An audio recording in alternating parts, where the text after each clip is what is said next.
A good afternoon to everyone. A very warm welcome to all who's joining us in person and on Zoom today. Welcome to the Keep Calm and Love Our Planet, Save Our Ocean event. This is a partnership between CD Developments Limited, Singapore Youth for Climate Action, Ocean Geographic, a marine team magazine with a global audience, and NParks. My name is Cheryl, and I'm from the Singapore Youth for Climate Action, and I'll be your MC for today. To start off today's program, we have prepared two videos. The first features our very special guest, Dr. Sylvia Earle, on her expedition, so please enjoy. First question a lot of people ask, isn't it scary out there? Aren't you afraid? And I think, what's there to be afraid of? When I go down in a submarine, I revel in the life that I see. Sylvia Earle doesn't have the typical desk job. In fact, there is no desk. Miles below the ocean's surface is where she does her best work. She's an oceanographer, explorer, and advocate for all things related to the sea. To speak for those creatures who can't speak for themselves. She gets that set look, and then she's, there's no changing her mind, and she gets that. She is pretty much fearless. Sylvia doesn't like to think of herself as brave, but how else do you describe someone who has spent more than 7,000 hours underwater? That's including the time in 1970 when she and 4 other female scientists dove 50 feet to a tiny laboratory where they lived for 2 weeks. The Tektite structure itself was home base, a place where you could get a shower, you could cook, you could change clothes, there were microscopes. It really was a laboratory. But the real advantage was the gift of time, to be able to stay in the ocean for prolonged periods of time without going back to the surface. And it made such a difference getting to know a piece of the reef very well. By the time it was over, the Aqua Babes were nationwide celebrities. It was a different perspective for me as a scientist to be treated like a rock star. It was just the first of many record-setting missions for Sylvia. In 1979, she dove 1,250 feet and walked the ocean's floor, untethered, for over 2 hours. While doing so, Sylvia looked more like an astronaut than a marine scientist. The parallels were clear. Space was not the only unexplored frontier. It's not about setting records, though. It's about a race, if you will, to try to understand the ocean. In the last 50 years, we've lost half the coral reefs. 90% of many of the big fish are gone. They're gone. Sylvia is one of the ocean's greatest defenders. This dedication has made her a kind of underwater royalty, nicknamed her deepness. I think the one that kind of stuck from when I was at NOAA and made such a fuss about the fish, they started calling me the Sturgeon General. Sylvia is referring to her days as chief scientist for the National Oceanic and Atmospheric Administration. Working for the government wasn't what she expected. She really went in thinking that she was going to be able to make a fundamental difference in Washington. And it just, it was just a frustrating experience. Some of the guys were telling her, well, you can't wear that color, you can't wear that jewelry. And she wasn't being respected as a scientist. And she eventually decided that she could be more effective from the outside than within. From then on, Sylvia called her own shots. In 1992, she formed Deep Ocean Exploration and Research. Now run by her daughter and son-in-law, the company designs and builds submersibles, miniature submarines that can take Sylvia and other scientists deeper than scuba gear ever could. I love the submarines that enable you to go down and actually be a part of the ocean. Wherever Sylvia goes next, she wants others to join her in the Ocean Explorer. This includes diving 3,200 feet for a view of what she calls the blue heart of the planet. And Sylvia's goal really with that vehicle is to be able to bring artists, kids, songwriters, politicians, anybody that she can convince to get into that submarine with her. When completed, Sylvia believes the sub can eventually change how people see the world. Most of the ocean has never been seen by anybody, ever. We need to go deep in the sea to be able to explore, understand, and use that knowledge. Another way Sylvia is helping others understand the sea is through Google Earth. The alliance was formed after a slip of the tongue to one of its top executives. I said to John Hankey, you should call it Google Dirt. And I didn't mean to say it, it just popped out. Sylvia's comment was a lightning bolt to the company. Google Earth had mapped land all over the world, but not water. To fix that, they joined forces with Sylvia. Like a seiche, almost a tidal wave. She's got just a sort of way about her that makes you want to help her achieve her mission and really re-examine why we love the ocean. So far, Google Earth has been downloaded more than 1 billion times. You can explore, find interesting content, and really start to understand what's going on in the ocean. The same week, the new Google Earth debuted. Sylvia stood atop her biggest stage yet. Each year, the prestigious TED conference gives awards to top thinkers in the fields of technology, entertainment, and design.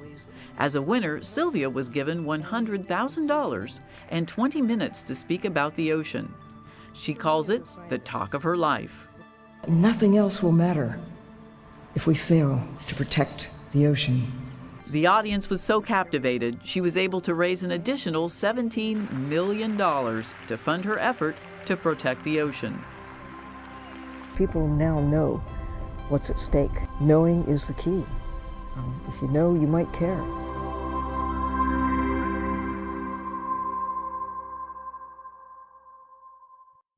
Isn't that just inspiring? The next video was produced in partnership with CDL and the Singapore Youth for Climate Action, and this was launched earlier this year in January to highlight the eco-anxiety amongst youth. Please enjoy.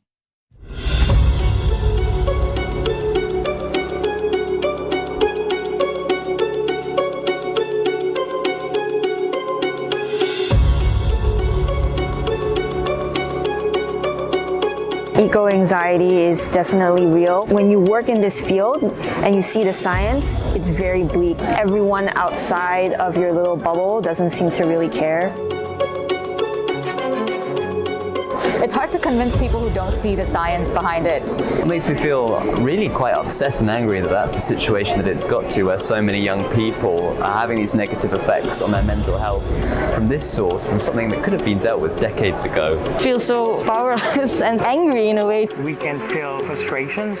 I don't know what's happening with my future. I feel so small and I feel so hopeless. Sense of worry and uncertainty. What if our home country is not around anymore?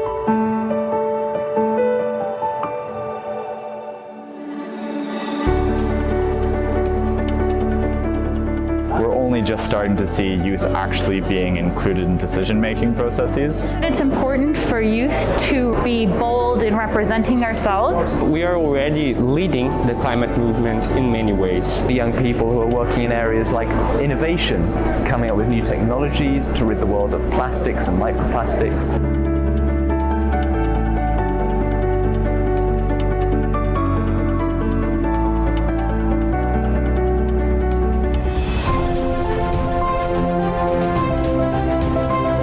Young people need to start making networks together. Build stronger partnerships and relationships.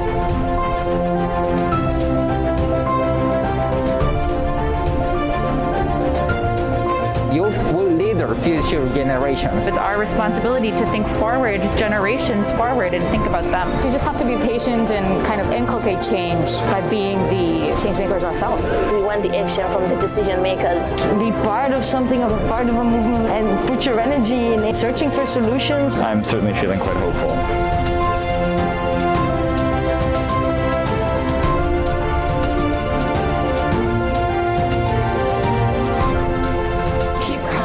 And love our planet. We're in this together. Youth can change the future.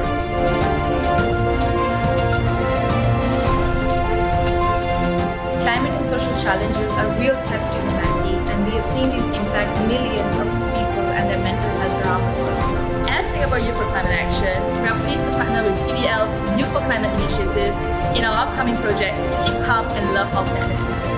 At CDL, we have always believed in empowering youth to create positive impact for our planet and people. Collaboration will fast-track the transition to a low-carbon future.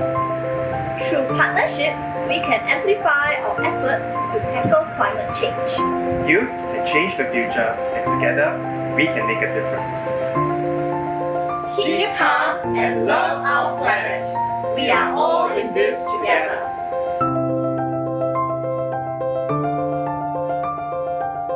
I am smart, but I can make a difference.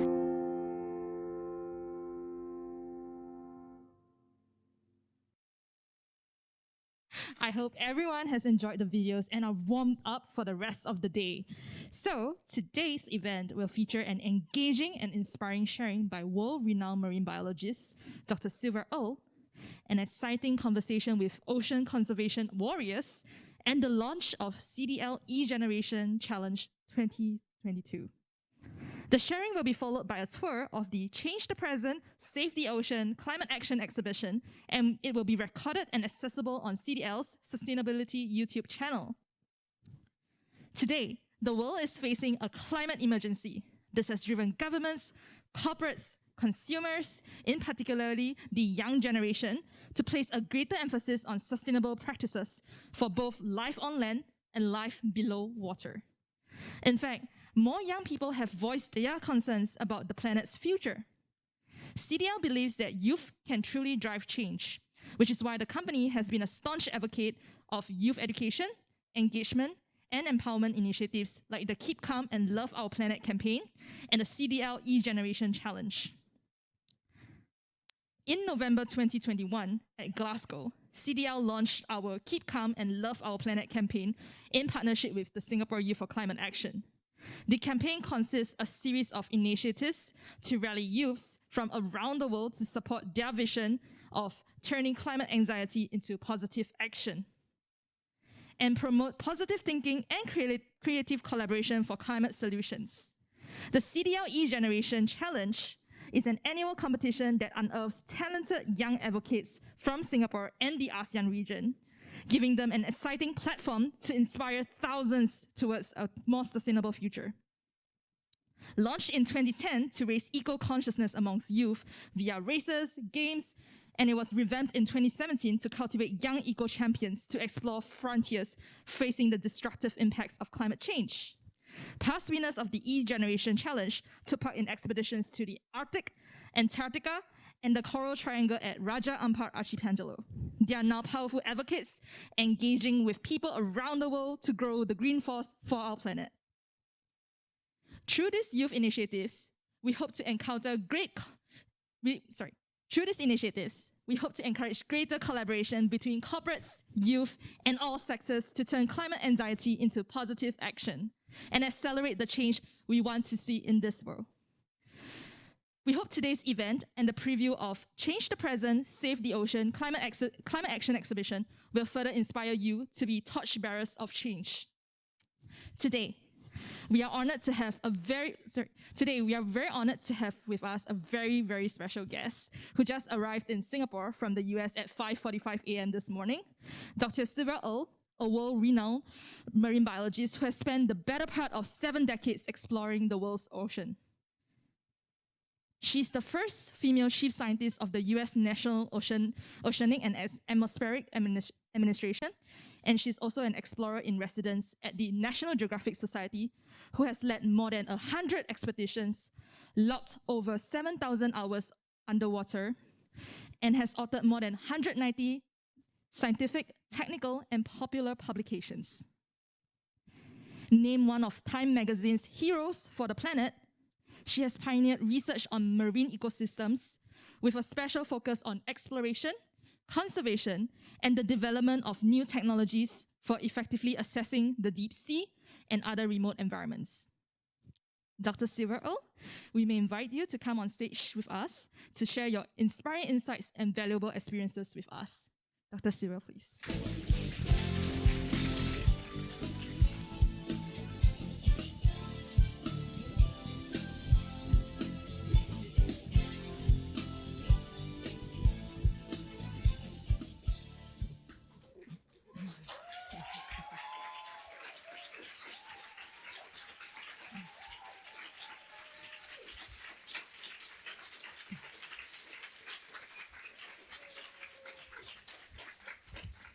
It is a real honor for me to be here in Singapore.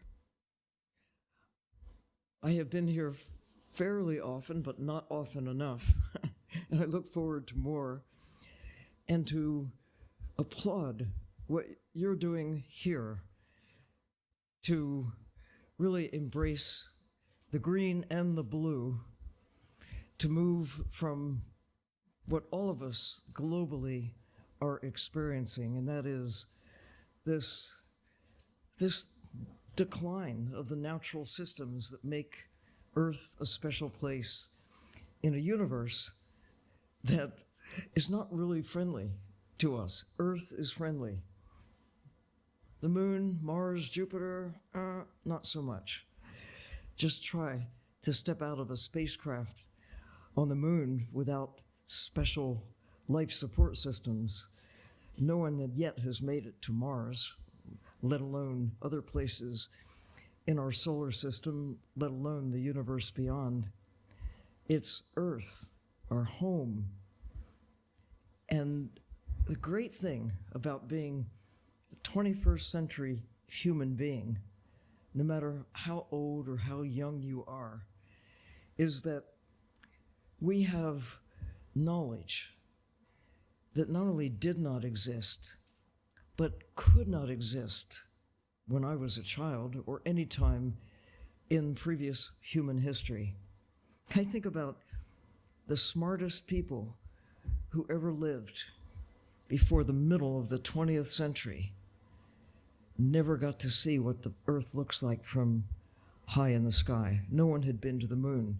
No one had been to the deepest part of the ocean to confirm that life exists from the surface all the way not only to the bottom of the ocean, but beneath the bottom of the ocean, we now know.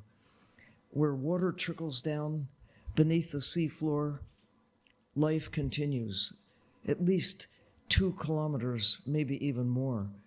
I mean, it's not like coral reefs and rainforests, but they're living creatures that live in the dark all of the time. Small things, microbes that have shaped Earth from the very beginning of life on Earth and still dominate not just the ocean and not just the land, they dominate even our own bodies. We now know that we have a biome within us where microbes flourish and enable us to flourish as well. We didn't know that, could not know that before this great surge of exploration and discovery that really has characterized humankind from, I guess, the first human. We are curious creatures. We want to know. We ask questions. Kids want to know who, what, why, where, when, and especially why not? That's what kids do. And because some grown-ups continue to ask those questions, grown-ups called scientists, grown-ups called anyone, really, everyone still maintains a certain level of curiosity. We have learned things. We know what air is. Go back 500 years ago. Nobody knew what air was composed of, did not know the composition, did not know about the nature of oxygen or nitrogen or carbon dioxide, did not know so much that now is common knowledge. Now, children are not born with that knowledge, but they learn. We have access as never before. We have these little devices that we carry around in our pockets. It's like a library of knowledge that is accessible. We can also get up to speed minute by minute. What is now known that wasn't known yesterday. Knowledge is there, it's communicated swiftly. That's the key to success going forward. Imagine if we did not know that the climate that we are now experiencing changes with more storms, more violent storms, the temperature increasing, the ocean becoming more acidic. How do we know that? Because somebody's been measuring the nature of the ocean for long enough to see the changes. And we now can measure the changes in the atmosphere. Why? Because people have been asking questions, gathering data, storing data, gathering evidence. We know polar ice is shrinking. How do we know? The evidence. We now have not just instruments up in the sky, we have people observing up in the sky, taking photographs, comparing from the 1980s to the 1990s, and now right up into the beginning of the 21st century, and watch inexorably the shrinking of the ice, glaciers melting, evidence. We have the ability to look at that and say, oh, we've got some problems. We also know we have solutions.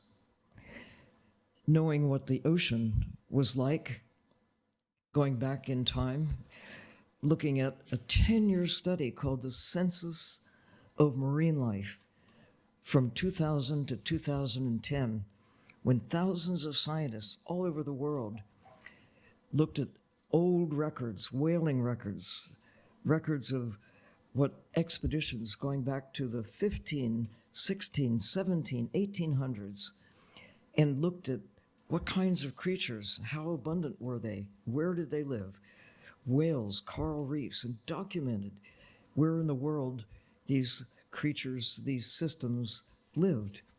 And then to have a major evaluation of those systems, the diversity of life in the beginning of this century, and then to imagine, okay, looking at the trends, here's where life was globally, coral reefs, where were they? Where are they now? Where will they be if the current trends continue? A decline of coral reefs by at least half, in some places significantly more than half, have disappeared, not going back to the 1500s, but going back to 1950. That decline has been observed and documented. The loss of life in the ocean, sharks down to 10% of what they were not 500 years ago, not even 50 years ago, but really mostly since the 1980s. This decline has taken place because of that other thing that humans are so good at doing now that our numbers have increased. From 1800, there were 1 billion of us.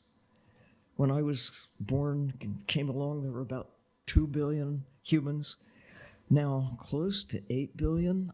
I'm a witness to this great explosion of my species, which looks like success. Look how many of us there are on the planet. Woohoo, we're really good at making civilization function. What we haven't noticed is the cost. Half the coral reefs gone, 90% of the sharks gone, 90 even plus percent of some of the big tunas in the Pacific Ocean, down to 3% of what they were in 1970. We're really good, armed with technologies, at consuming the planet.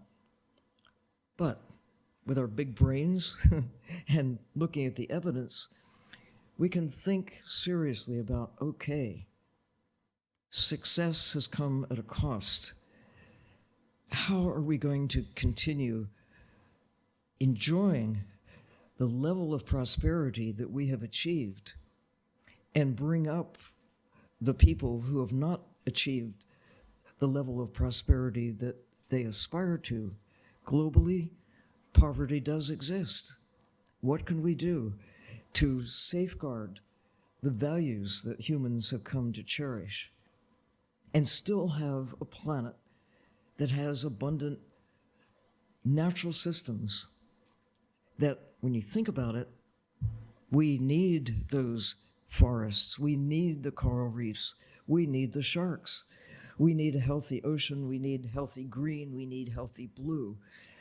And because of our consumption that has fostered our prosperity, we've kind of reached this point where either we will resolve the question how to sustain ourselves within the natural systems, or look at the projections, look at the evidence. From here on out, it's going to be a steady decline. But it doesn't have to be that way.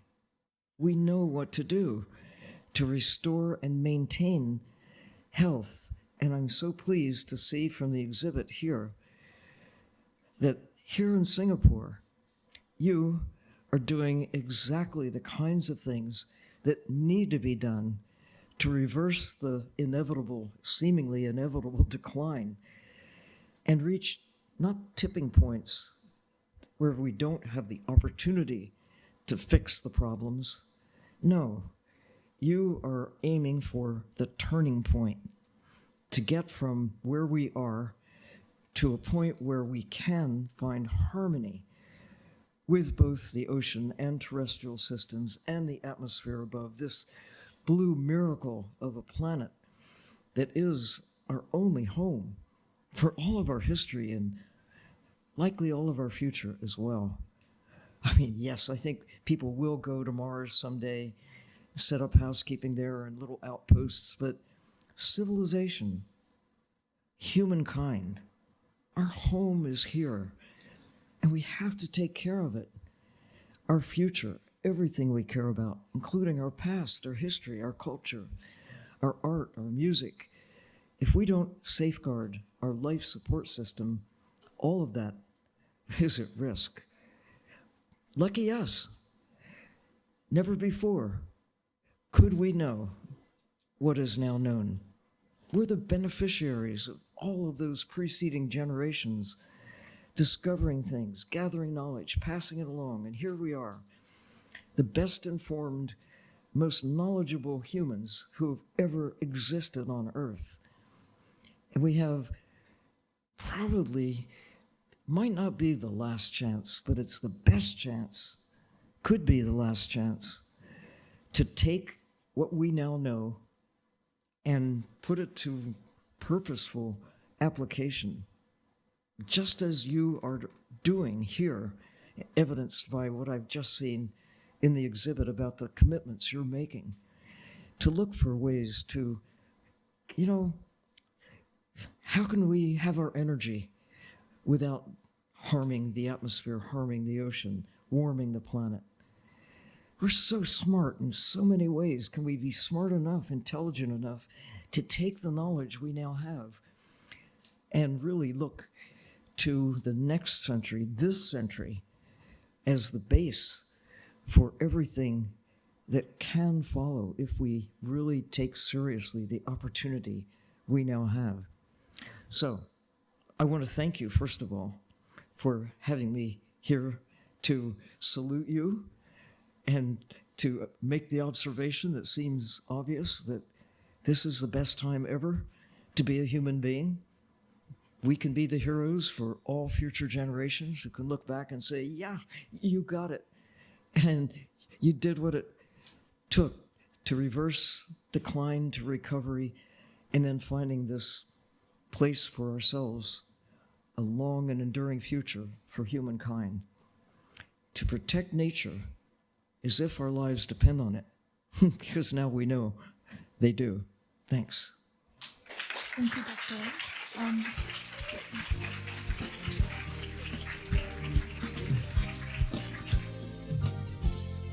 Thank you, Dr. Sylvia. That was just an inspiring speech. Can I invite you to join us on stage to have a seat? Yes, this way. Yeah. I understand that you have a video that you'd like to share with us. So could we just take the video now?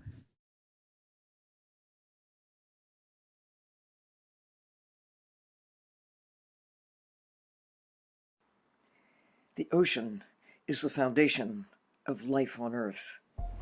No ocean, no life, no blue, no green.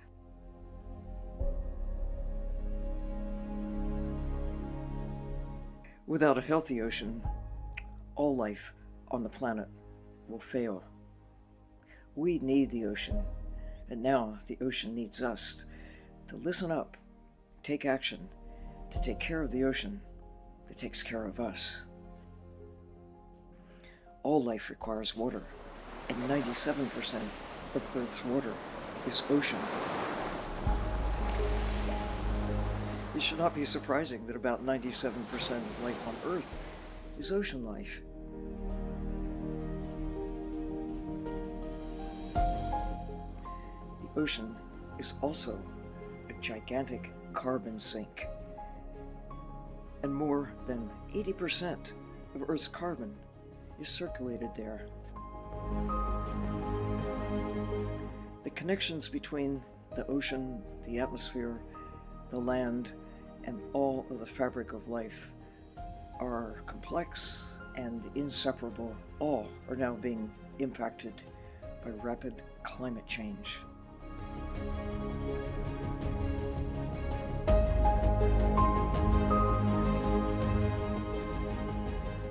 It's imperative that we protect marine ecosystems, not just for their sake, but truly for ours as well.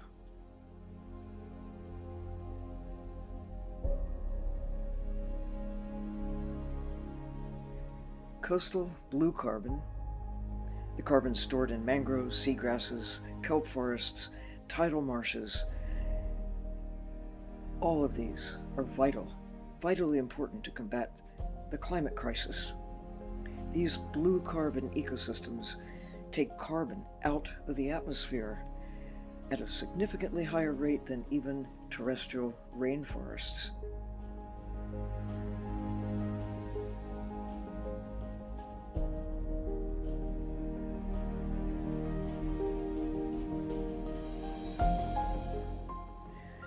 Blue carbon is also taken up by the microscopic forests of the sea, the phytoplankton, and it is passed along to the animals that rely on them for food. Zooplankton, krill, fish, seabirds, sea turtles, and marine mammals. To mitigate the effects of the warming ocean, we must protect and restore these crucial marine systems. From the tiniest phytoplankton to the mightiest whale, everything in the ocean is part of the action. We're starting to understand how all of the pieces of this vast oceanic puzzle fit together.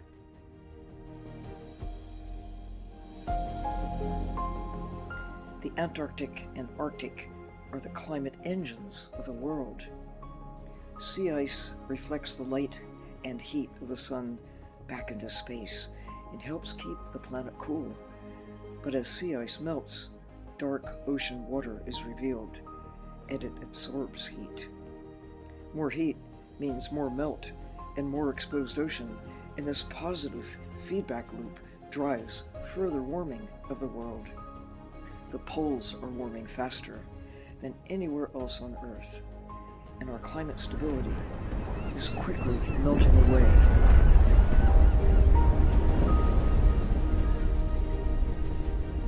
In February 2023, an expedition to Antarctica is being planned.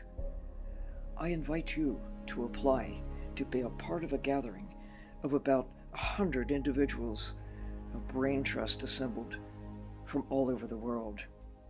Those who have talents in science, art, economics, those who care about what it is possible to do right now and are willing to take their mighty powers, whatever they are, to move from where we are to get to a better place with respect to our influence on global climate.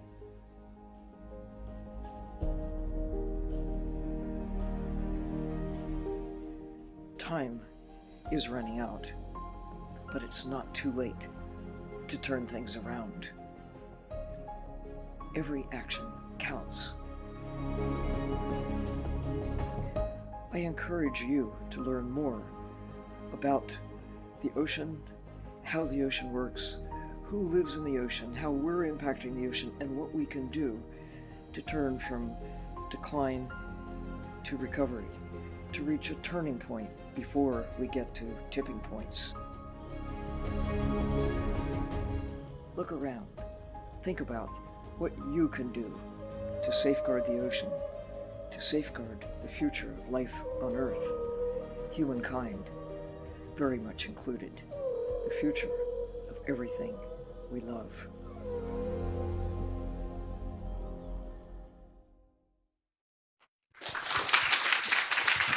Thank you, Dr. Sylvia Earle. That was truly, really inspiring and sombering.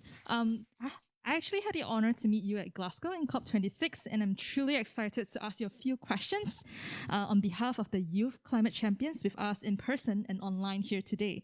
So we have actually compiled a few questions from the audiences, and the first question to you, from the different sharings, global climate action seems to focus relatively less on the ocean. What's your view about the interconnection between the health of the ocean and the planet? And how does the ocean crisis impact on the climate crisis in a whole? So the question is, what's your view about the interconnection between the health of the ocean and the planet currently? And how does the ocean crisis impact on the climate crisis? I heard John Kerry, who's a climate expert in the United States, say, we can't fix the climate crisis unless we fix the ocean crisis, and vice versa. We can't fix the ocean crisis unless we fix the climate crisis. Well, what is the climate crisis? Look around.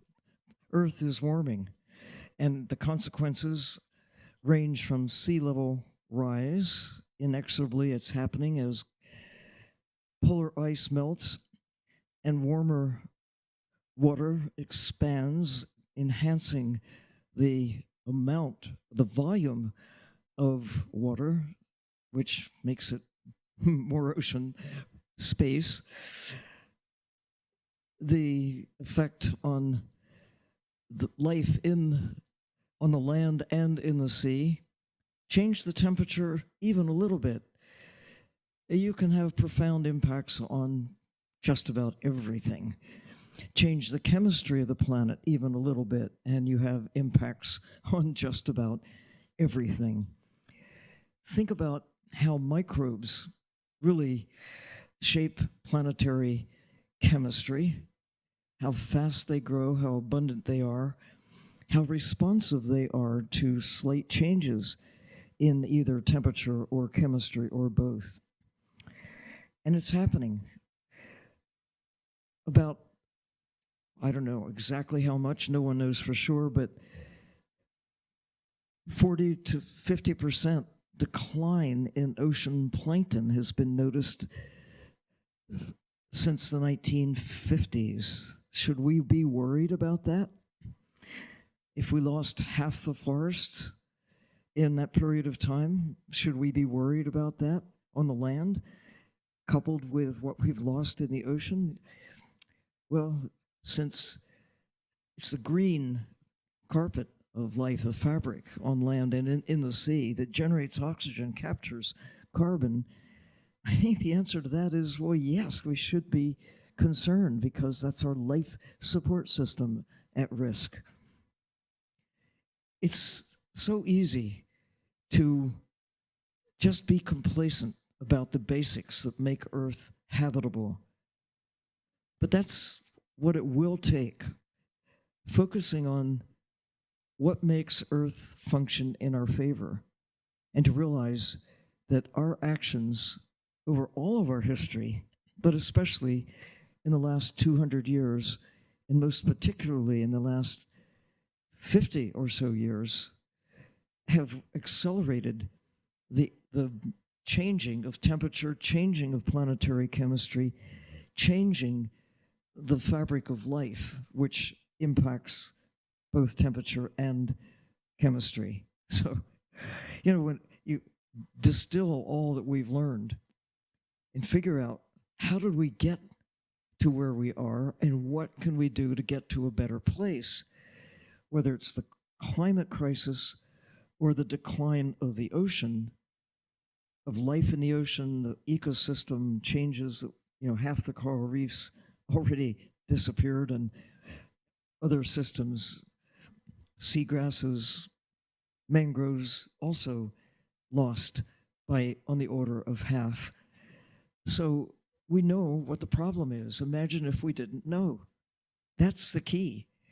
How do we address this decline? By looking in the mirror and doing what I see happening here in Singapore, really getting serious, getting really serious, like everything, the economy, our health, our security, life itself.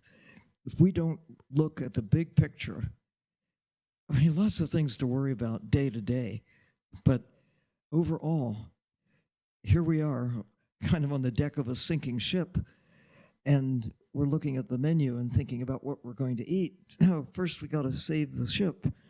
We have to first consider, how do we restore health to the planet as fundamental to everything else that we care about? Thank you, Dr. Sylvia. I love your energy about looking into the mirror.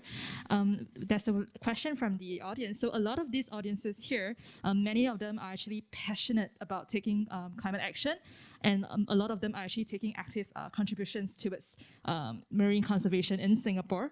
But some of them are curious about, they are passionate about contributing to climate action, but don't know where best or how to start or step up on their action. What would you advise the youth who care about the future of our planet to stay positive and take action to conserve the valuable resources we have? Well, broadly speaking, identify the places, land and sea, that are still in good shape, still intact.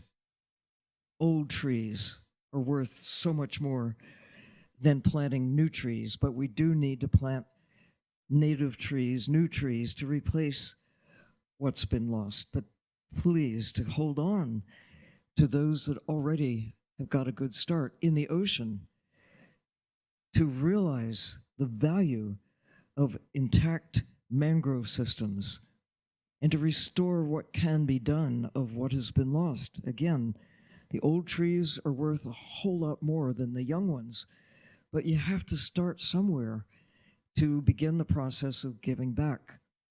Salt marshes, seagrass meadows, there are some actions that are successful, and around the world we see evidence of replanting seagrasses where the areas have been disturbed. So much of the coastal systems globally have been affected by human activity. We love to transform the shallow areas into dry land. It's called reclamation, and it's happened here in Singapore. It's happened in San Francisco. It's happened in almost every coastal region around the world.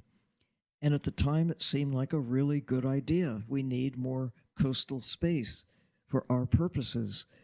But now we're looking at what it cost, that we haven't accounted for it before. Now we can. And we can see, all right, planting back this buffer of mangroves and seagrass meadows that do much of the heavy lifting, capturing carbon dioxide, generating oxygen, generating food, sequestering carbon. I mean, we can build machines to capture carbon and sequester carbon, but we've got this green machinery all over the world that's been building for more than 1 billion years. We should capitalize on that wisdom of nature and work with it as kind of the first and obvious priority while we look for other techno fixes to do what we can to address the climate crisis.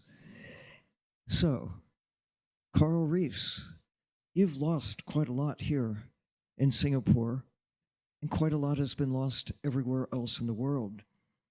But what you do here to hold on to what remains, to restore what you can, that's like money in the bank, our security bank, our life support system bank. And we know what to do to hold on and save what remains. Look at the sources of pollution that kill coral reefs. Look at the sources of what we're putting into the ocean that harm the fish, and also what we take out of the ocean in excess. It isn't just here, it's all over the world.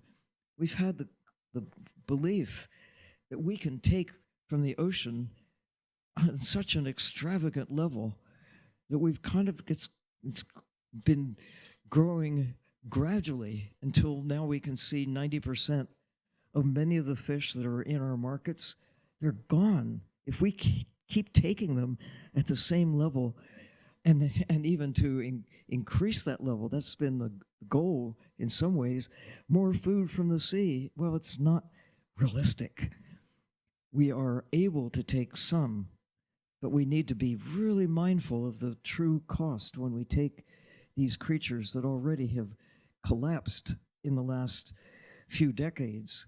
We need to keep them there to hold the carbon, to reproduce themselves, to begin to restore the nutrient cycles in the ocean that are important not just to the ocean, but they really are important to us as well. All right, that's big, broad stuff, and there are other things. But look in the mirror. Every one of us has something that makes whoever you are unique. I can't do what any of the rest of you can do, and I can do some things that maybe are special to me. But whatever it is that you've got, think about whether it's a way with music, with art, with numbers, with business, a way with kids, a way with communication, whatever it is, use that toward the goal of safeguarding nature, safeguarding and restoring the basic systems that make our existence possible. Everybody can do something, and all of us need to do something, because nobody can do it all alone. Thank you, Dr. Silva. That was really, really inspiring, and truly, what a time to be a human at this moment. I would like to invite the audience to give a round of applause to Dr. Sylvia Earle as we invite her to join us back in the audience. Okay. This way, please. Yeah. Take the mic from you. Thank you.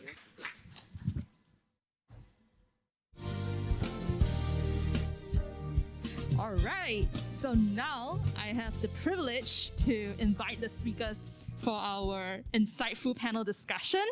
I'd like to invite Dr. Karen Toon and Ms. Sam Soo Chin, who are here in person, and Dr. Nyo Mei Lin, who is joining us over on Zoom, to join us on stage.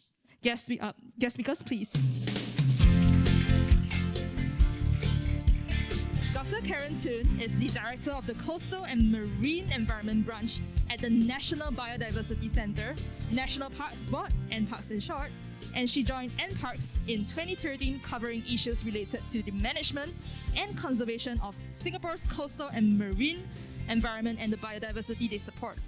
Ms. Sam Soo Chin is a coral scientist and has been actively involved in restoring coral reefs in Singapore and Southeast Asia. With the main intention to raise awareness about marine debris, she co-founded our Singapore Reefs to connect like-minded marine enthusiasts through diving and educational outreach programs.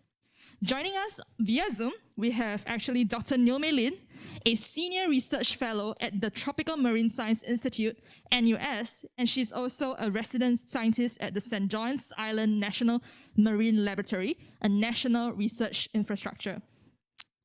This panel will be moderated by Ms. Esther N., CDL Chief Sustainability Officer, and an active advocate for sustainability for over 2 decades.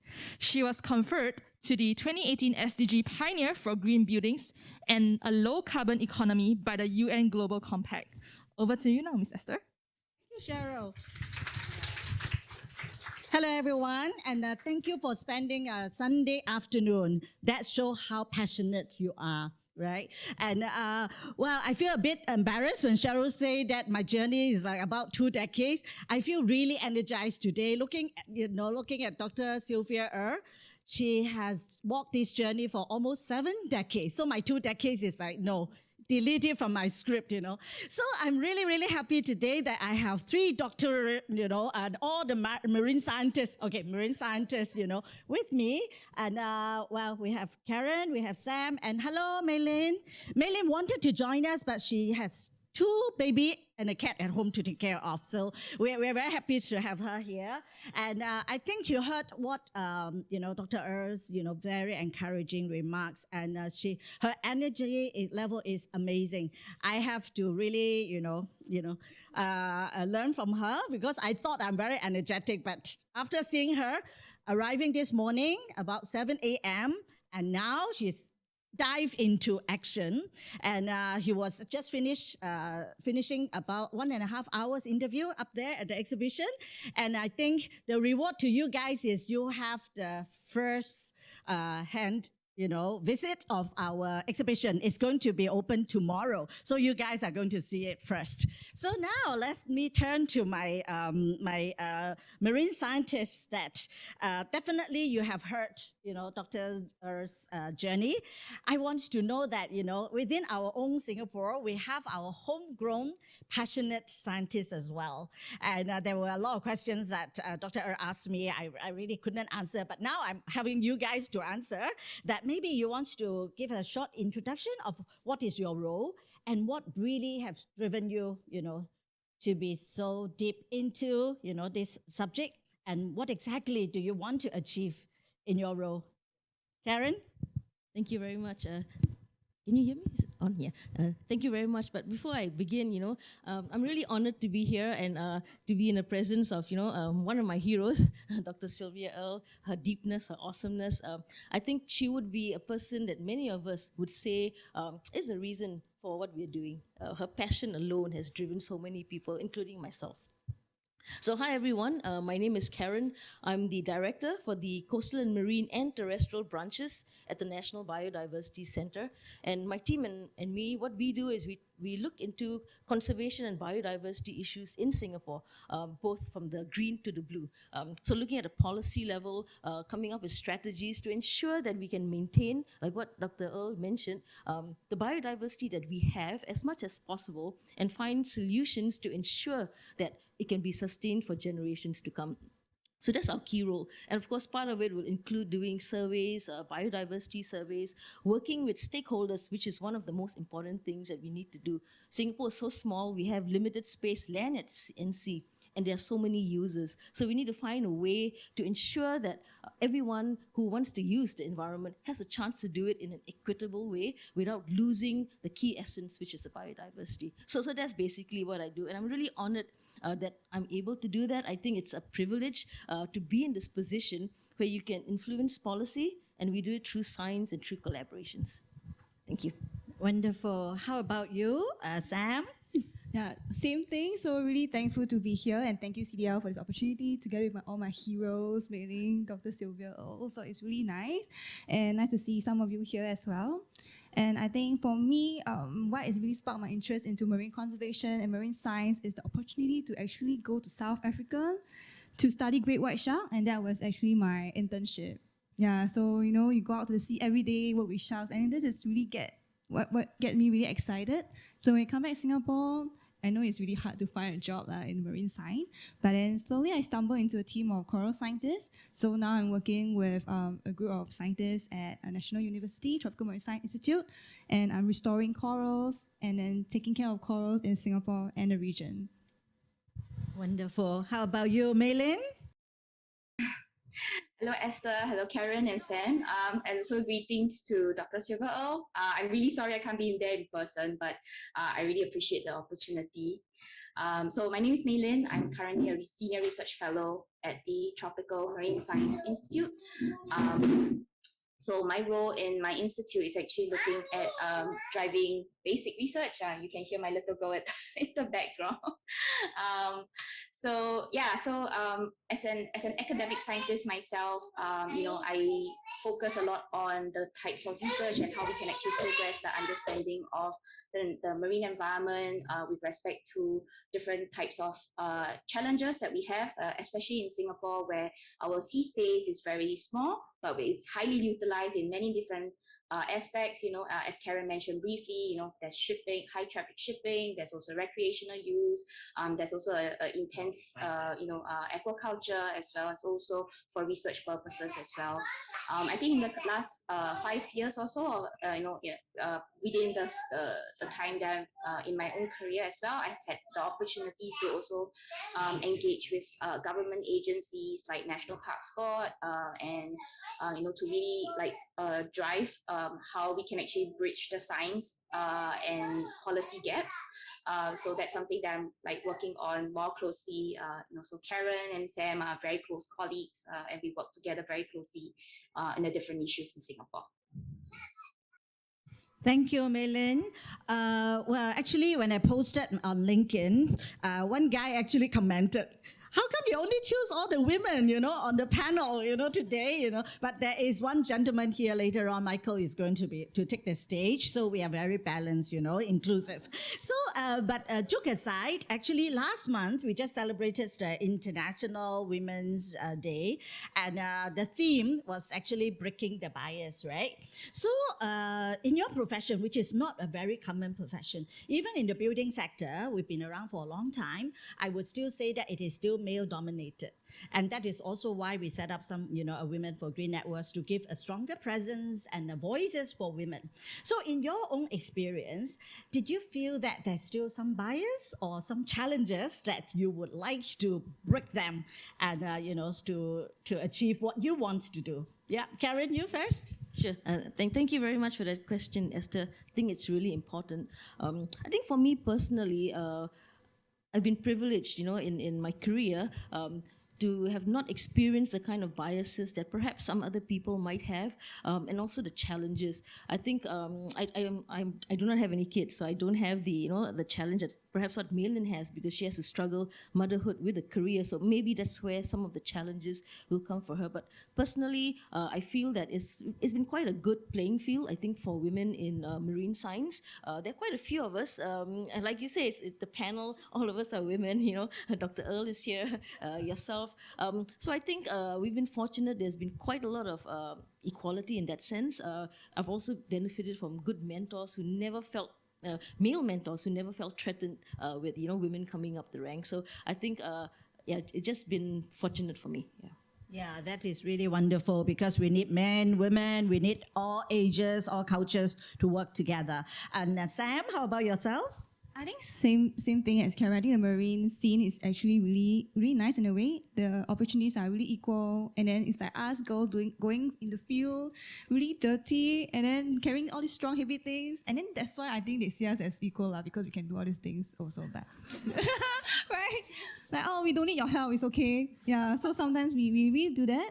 And then same thing, we get great mentors that really give us a lot of opportunities. I think so. I didn't really experience that kind of inequality. Well, good to hear that. How about Meilin, yourself? Being a young mother with 2 kids and the one, the cat that you showed us during our prep call.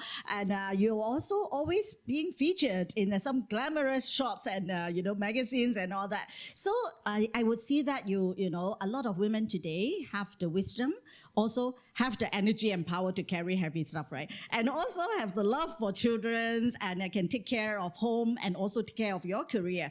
And can you share with us that whether there were any challenges and how did you, overcome it?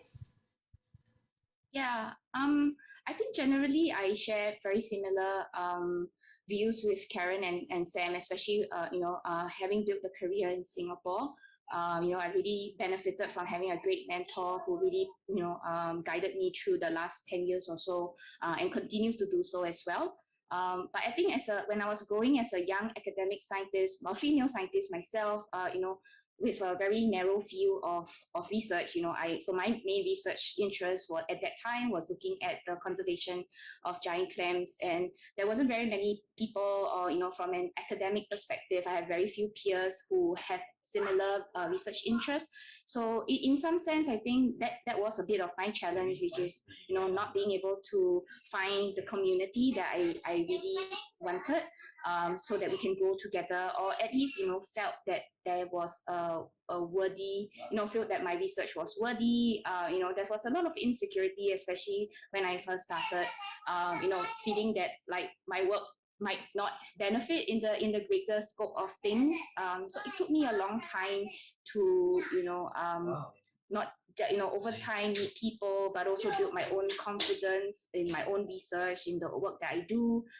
So I'm really very grateful, from what you shared earlier, like, the different interviews that really highlighted the value of my work. And I think that has also sort of helped in my own personal confidence, being able to also build this village that I have right now, who not only looks after the research projects that I have, but also being able to look after my children at the same time. So, that the struggle to juggle will always be there. So I think it's just about, taking one step forward every time when I encounter a challenge in this aspect. Well, wonderful. Just before I go to the next questions, anyone in the audience or on Zoom, please prepare your question. We are going to, ask some interesting question from our panelists. And I see a lot of positivities from all of you. But I think research shows that there is a rising problem of so-called climate or eco-anxiety, especially among young people. A research of like about 10,000 young people across 10 countries show that quite alarming findings, that it's like 83% of the participants agree that people have failed to care for the planet. And over about 75% find that, the future is frightening and uncertain. And I also read some article that it even affect birth rates, because a lot of young people, some of them don't want to get married, and some got married and they feel like, I don't want to bring any kids to the world that is so uncertain. And I think while we try to really encourage the young people to stay positive, I think we do need to extend a little bit more help to them. And that was also why with Cheryl and Swati, we were actually, sweeping the whole ground of Glasgow at COP26 and launched the Keep Calm and Love Our Planet campaign, and representing Singapore, to inject some positivities, among young people. And we continue to carry on this campaign, and we welcome all young people to, come to us, Sika and Cheryl and Swati, and some are in the audience as well. So, Sam, I want to ask you first, because I think probably you are the youngest on this panel. And when I knew you for the E-Generation Challenge, that was 2018 or 17, yeah, you were really, really young and very bubbly, and but very, passionate. So, what would be your message to young people? You have always been very smiley, very happy every time I see you. So maybe you want to share your positivities with some people, some young people here. I hope I still look very young. Okay, I want to say, I think climate change is really scary. It can be frightening, but you are not alone, right? So it's also a good thing to be positive and change all this energy from being really angry and sad, and then change them into actions, right? So, and also finding your tribe is very important. I found mine, the guys behind. Okay, we've been doing beach cleanup, we've been doing dive cleanup, and then communities like, Friends of Marine Park, Karen, Maylene, and a lot of you guys sitting here. I think we all work towards the same goal, and a lot of us are doing good things, right? So if you really need, reach out to these people and then be a part of their initiative. And then I think that will make you feel better. And because being in a community, right, it really makes you feel the hope, and then that, things can be good if we really put our heart into it. Indeed, we can all share the pride and joy, sweat and tears and all that together, right? How about you, Karen? Yeah, I think Sam really summarized it quite well. There's so many youth nowadays with so many ideas, setting up so many new initiatives, built with passion, going out there to answer some of them very targeted, some of them very broad. But I think the important thing is, also spend the time to network, like what Sam said, network and collaborate, because I think the combined effort of everyone is a lot more powerful, and you can actually move things if everyone works together. So, and it's nice to see that. I do see that a lot locally. We've got so many different groups who are coming up now, but what is really nice is when you see them work together towards the common goal. And a good example would be the Blue Plan that was prepared in 2018. Is really people coming together with a common vision on what they want to see. And then that proposal went to government, and government is using that to see how we could realize some of this vision. So working together, I think, really is the solution. Wonderful. Maylin, you set very good example with being a very productive young mother. So share with us your positive outlook. Yeah, I think especially after becoming a mother a few years back, that has really changed my perspective on how I see the work that I do as well, especially in the environment. So when I first started, I think I was really, I really fell in love with the environment, and just very curious about what goes on around me. So that curiosity drove passion for the work that I do, and then I think slowly after that is about being persistent, perseverance in ensuring that I continue the work that I do by, as what Sam and Karen has shared, finding my own tribe and thriving on other people's energy as we go along in this tough journey. But I think when my kids arrived, I think I started to see the value that, like, what I do will basically impact them, impact their generation, and whatever I do today will make that difference, hopefully, for them. So basically my hope is, and how I see my own work today is that I hope to basically leave them, an environment, a nature, an ocean that they can be proud of. That they can still actually be able to see the things that I see in my time. And also hopefully see more. I think one of our hopes and wish is that our Singapore waters will become blue at some point one day. So hopefully they get the opportunity to see that as we go along working on this.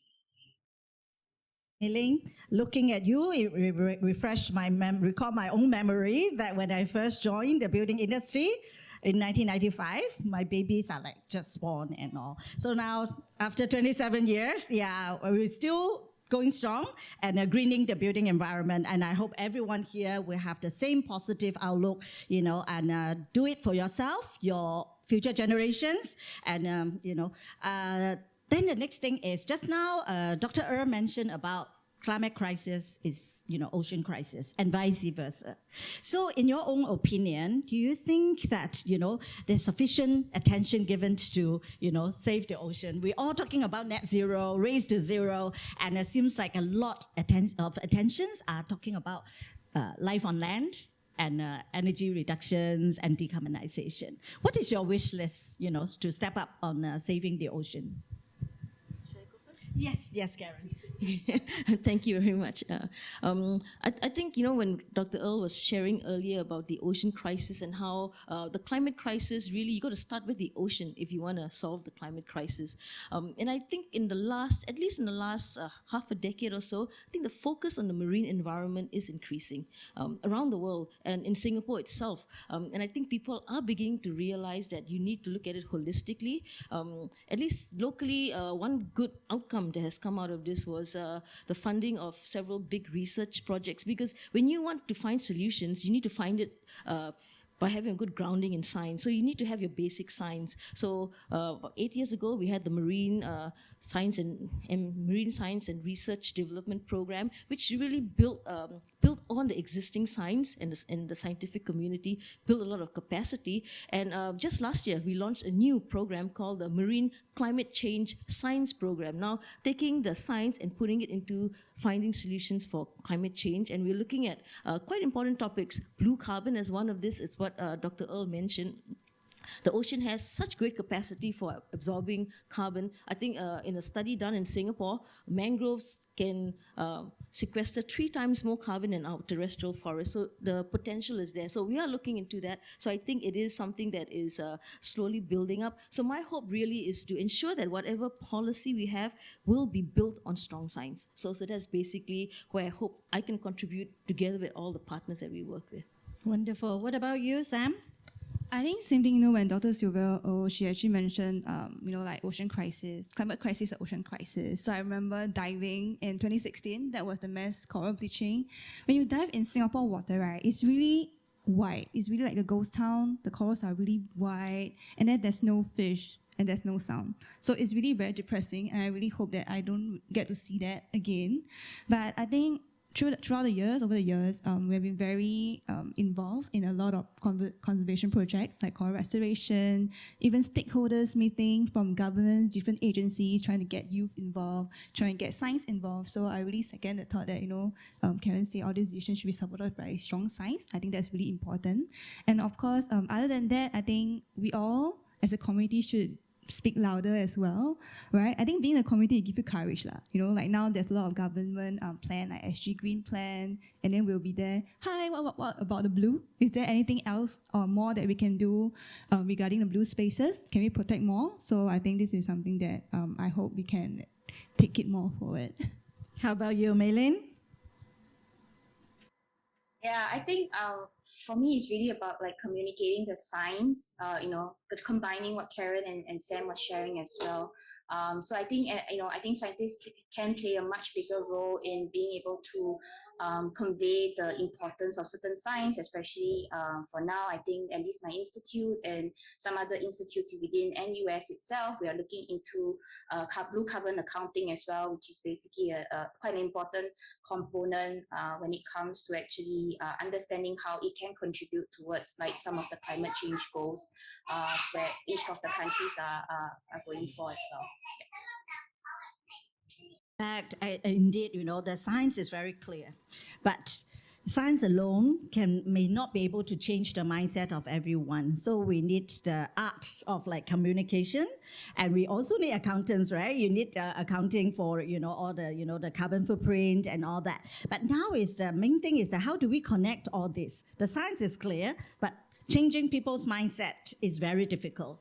And you need numbers, you need scientific facts to really change people. But no one can do it alone. And that is also why I think the public-private and NGO partnership is very important. And just now we mentioned about E-Generation Challenge. And I think that is actually a very good example that, as a private sector, how do we engage young people is very important. And then how do we also engage like NGO, like the E-Generation Challenge is a partnership between CDL and GGEF, which, my partner, Christina is sitting there as an NGO.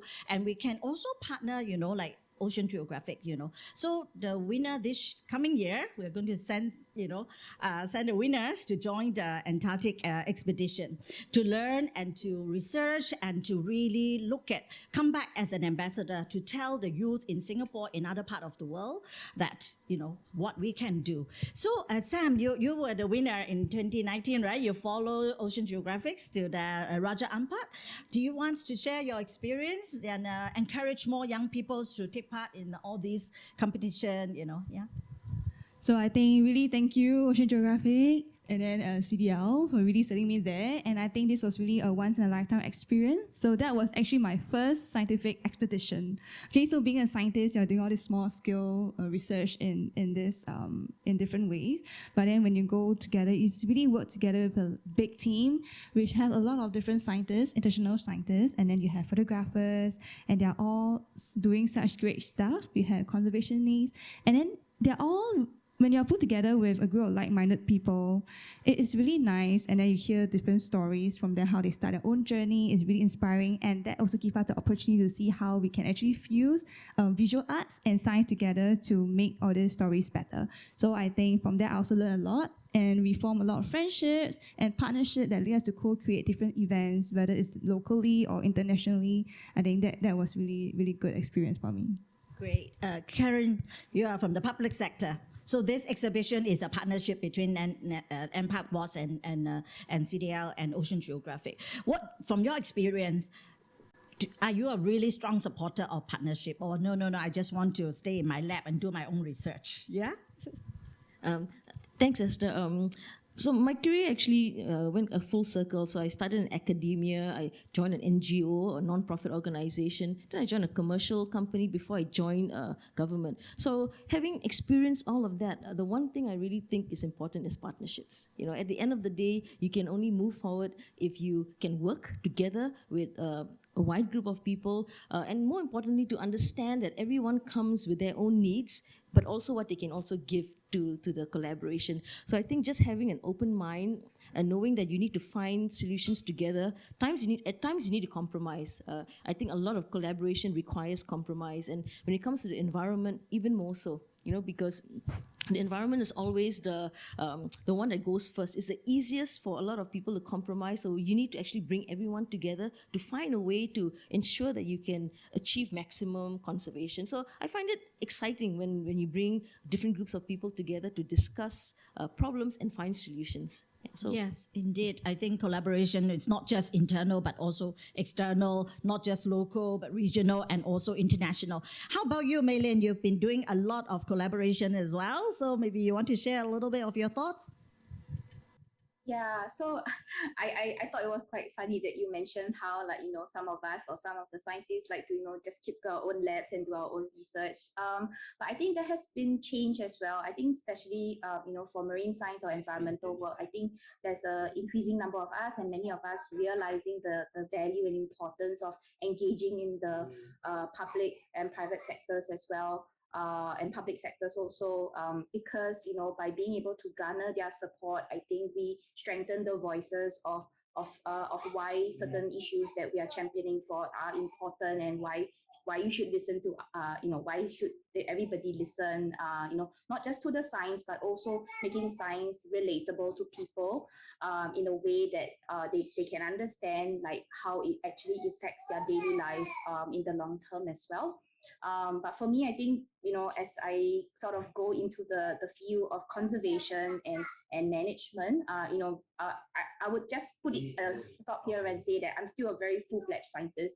So, being, the whole idea of collaborating and partnerships is still something that I continue to learn and explore as well, because I feel that, like, I come from the place where I can pass down knowledge, and hopefully be able to convert it in a way that people can understand and appreciate it. But I think I still see and vice versa, the partners and collaborators that I work with, they have their own strengths and skills in actually generating further impact and influence of the data or the science that we talk about. Thank you, Mei-Lin. My team already says, signaling that time is running out, and whoever have question, our panelists will be around, and we can discuss on the side. Just one last question to wrap up everything. One lightning round, just half a minute. That one action you will call to rally anyone here that can take to step up and accelerate impact. Okay, Karen, you first. I think an interesting thing would be like what we have. A lot of us wear fitness devices. We got a goal. For me, 10,000 steps a day. So I think on a personal level, you can have your own personal carbon goals, right? Businesses have it, governments have it. Why can't we have it, right? So if we do that and we track it, we see how we can reduce our carbon footprint. I think that will be quite an exciting thing, that everyone can contribute in their own way, having their own personal goals. Yes. What get measured, get managed, right? Okay, Sam, over to you. I think for me, it would be to policymakers. I wish for more protected blue spaces. Okay, that's good. Mei-Lin? I think for me, being a mother right now, I think the idea is to start at home. A lot of the things that we can do is start at home with our own kids, with our own family, our own parents. So that's my call for action. Yeah, sounds good. So, okay, without further ado, I want to hand it back to Cheryl. And thank you, Mei-Lin. Thank you, Sam. Thank you, Karen. Yeah. Thank you, Ms. Esther, and all the panelists for this insightful sharing. And I'd like to invite you guys to take a seat, please. Thank you. I'm actually very pleased to invite our next speaker. We actually have a really, really special guest, I'd like to invite our special guest from our audience to actually say a few words. She's actually the High Commissioner to New Zealand in Singapore, Miss Jo Tyndall, who has been a long-time climate advocate in her career. Over to you.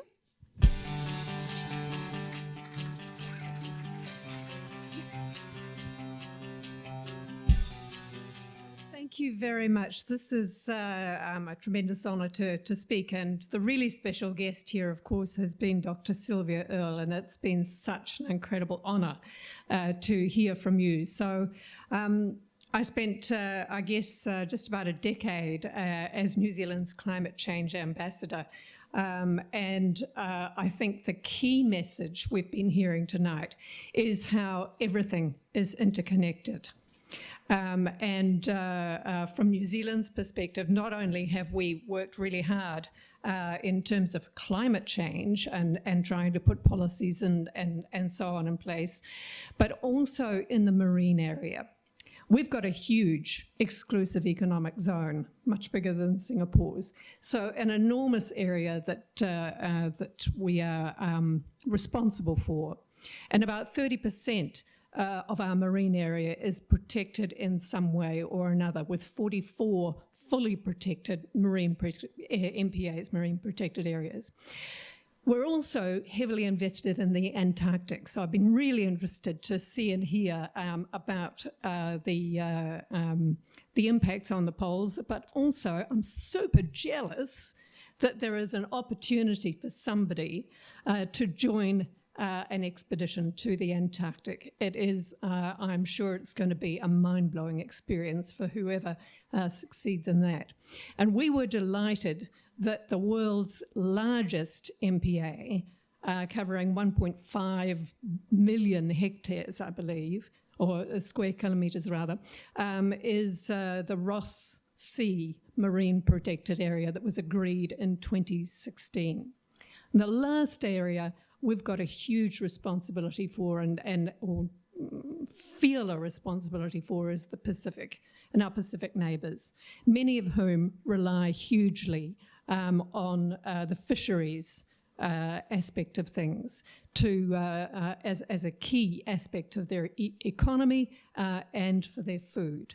So we're very supportive of developing new biodiversity and marine protection goals, a 30 by 30 target for the new Aichi targets, for example, and also active in the UN Convention on the Law of the Sea, wanting to really get deep sea marine protection under that treaty as well. So I agree, what's been a vicious circle in terms of climate change and the damage we have done to the ocean, whether it's plastics pollution, overfishing, the impacts of climate change, needs to be turned into a virtuous circle. It's starting to happen, and it's happening at all levels. At the individual level, and I fully agree, we can all think about what we do in our own lives. We can influence, as consumers, the private sector and policymakers. And all of those three need to come together and work out. As Dr. Earle said, we know the problem now, we've measured it, we know what the solutions are, so we've got to just damn well go ahead and put those solutions in place as quickly as we can for both the ocean and the earth. Thank you. Thank you, High Commissioner, for sharing your inspiring thoughts. Now, many must be excited about the attractive expedition that has been offered by the CDL E-Generation Challenge. I am pleased to have Mr. Michael Au, Director and Board Member of the Ocean Geographic, to tell us more about this exciting expedition to Antarctica.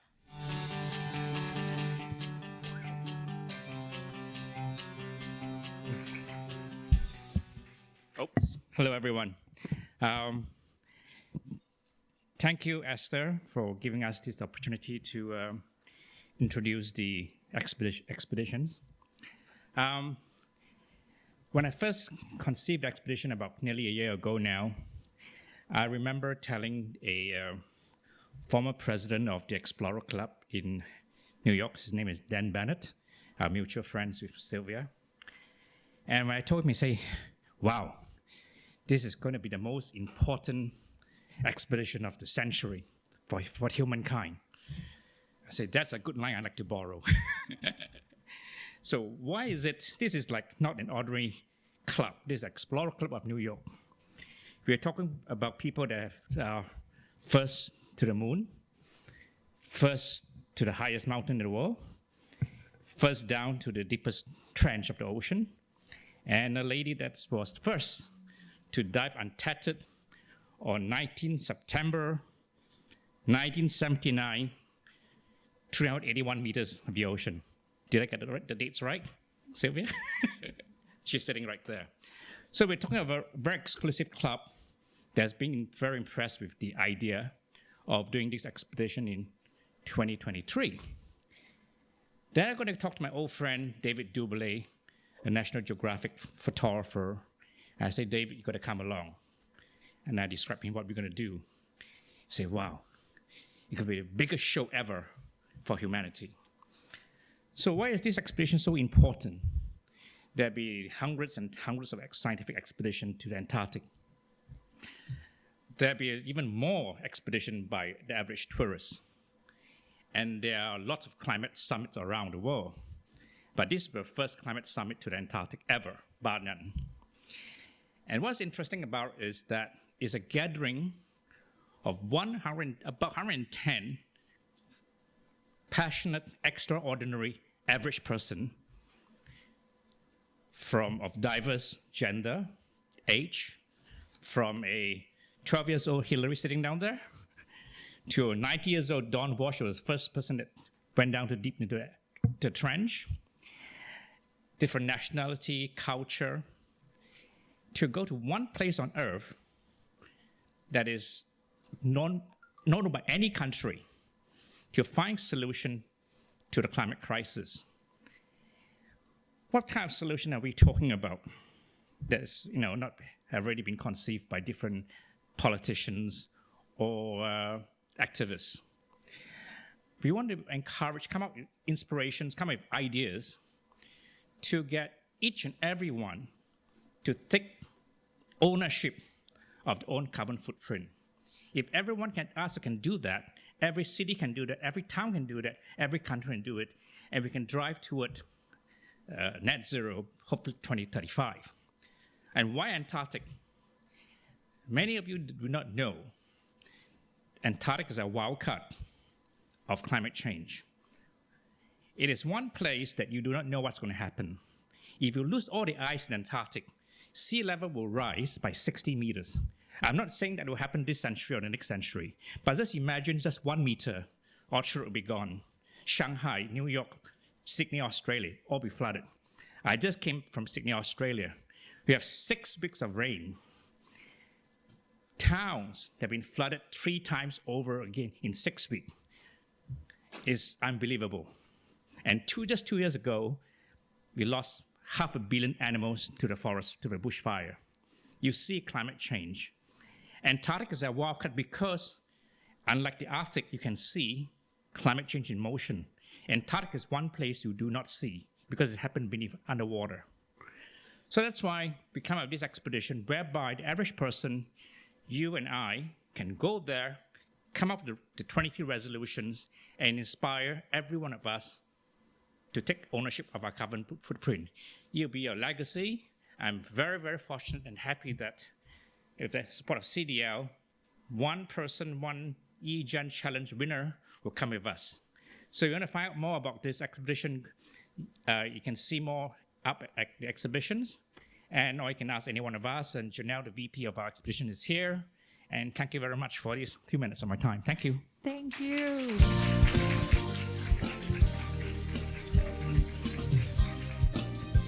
Thank you, Michael. I'm sure many of the youth champions here will be keen to take part and vie for this once-in-a-lifetime experience.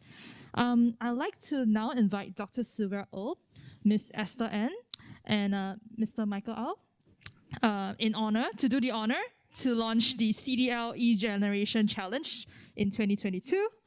And maybe also invite Miss Christina Lee the founder of Global Green Economic Forum, GGEF in short, a partner for the E-Generation Challenge, to stage as well.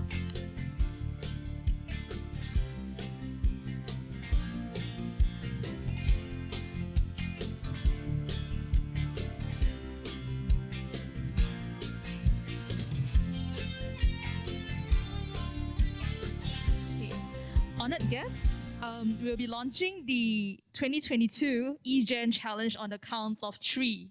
All right? And I'd like to invite the audience to do the honors with me to actually count down together, starting now. So 3, 2, 1.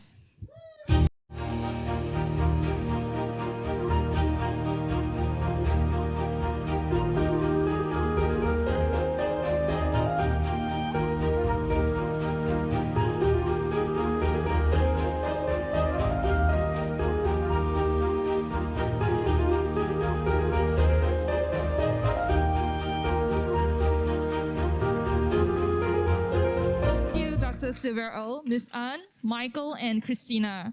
I'd like to invite all of you guys to actually take a group photo with all our speakers. So could I actually invite back our speakers and High Commissioner Joe as well to join us back on stage. Could I have Dr. Karen and Miss Sam to join us on stage, please?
Thank you, distinguished guests. Could I invite everyone to join back the audience on your seats?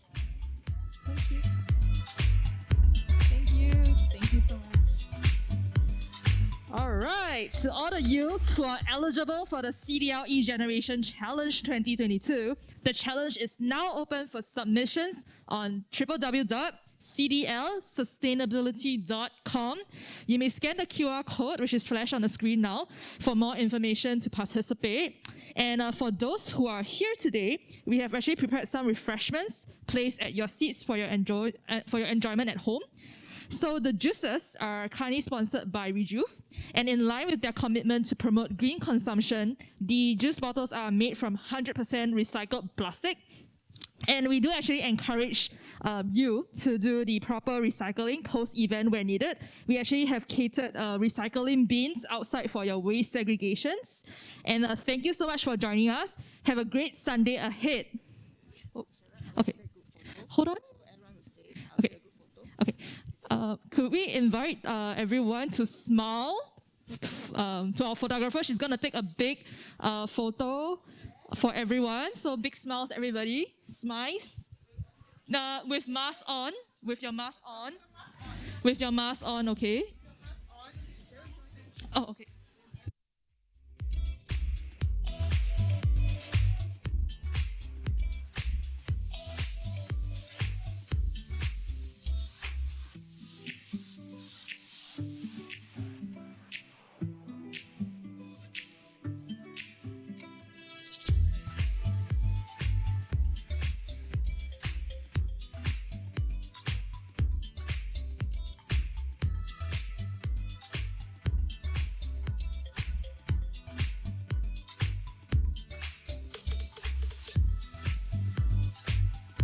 Thank you everyone for joining us this Sunday. Okay, the tour of the Change the Present, Save Our Ocean Climate Action exhibition is ready.